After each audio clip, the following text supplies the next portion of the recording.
चलो आज मैं आपको मेरी लाइफ का एक किस्सा सुनाता हूँ। ये वक्त है उस समय का जब मैं क्लास 10वीं में था। मेरा एक बहुत ही अच्छा दोस्त था जो बहुत ही ज्यादा इंटेलिजेंट था। जब भी एग्जाम आता था तो मुझे और मेरे सारे दोस्तों को मालूम था कि अगर ये बिना पढ़े भी एग्जाम देने चला जाए तो भी ये A ग्रेड ही लाएगा।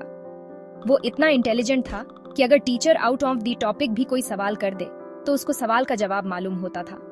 अब आप में से कई लोग ये सोच रहे होंगे कि ये कौन सी बड़ी बात हो गई, वो शायद दिन रात पढ़ता रहता होगा।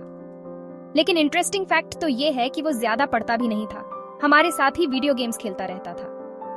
अब सवाल ये है कि अगर वो पढ़ता भी नहीं था तो वो कैसे इतने अच्छे से सवाल का जवाब दे पाता था। आज इस वीडियो में मैं आपके साथ इसी टॉपिक पर बात करने वाला हूं।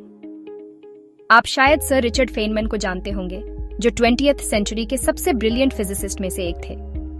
आज भी सर रिचर्ड फेनमैन के विभिन्न विषयों पर एक्सप्लेनेशन देने वाले वीडियो इंटरनेट पर मौजूद हैं। सर रिचर्ड फेनमैन को 1965 में फिजिक्स में नोबेल प्राइज मिला था।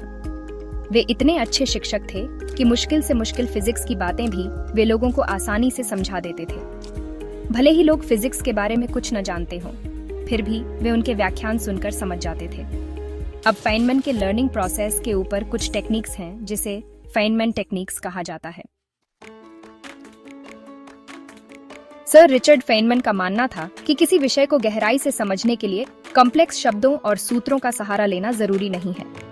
बस अवधारणाओं का सार समझना और उसे सिंपल शब्दों में एक्सप्लेन करने में सक्षम होना ही काफी है। जटिलता और कठिन शब्द अक्सर समझ की कमी को छिपाते हैं। First step, choose a topic you want to learn. एक खाली कागज लीजिए और उस पर उस विषय के बारे में जो कुछ भी आपको पहले से पता है उसका एक नक्शा बनाइए। ये आपकी शुरुआत होगी और आपको साफ साफ दिखाएगा कि आपको पहले से क्या पता है और आपको किन चीजों के बारे में और गहराई से जानने की जरूरत है। जैसे जैसे आप सीखते जाते हैं, अलग अलग रंगों का इस्तेमाल करके नए विचारों को अपने शीट में जोड़ते जाइए। इस तरह आप देख पाएंगे कि समय के साथ आपका ज्ञान कैसे बढ़ रहा है।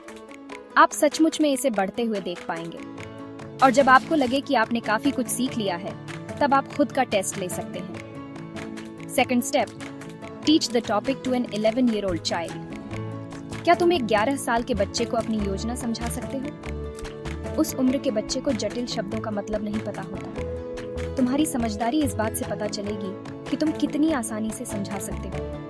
अगर तुम थ्योरी ऑफ रिलेटिविटी को समझाओ तो मत कहो कि रिलेटिविटी कहती है कि समय और स्थान एक दूसरे पर निर्भर हैं। बस इतना कहो कि जितनी तेजी से तुम चलोगे उतनी तेजी से या धीमी गति से समय बीतेगा। यह इस थ्योरी का कोर है।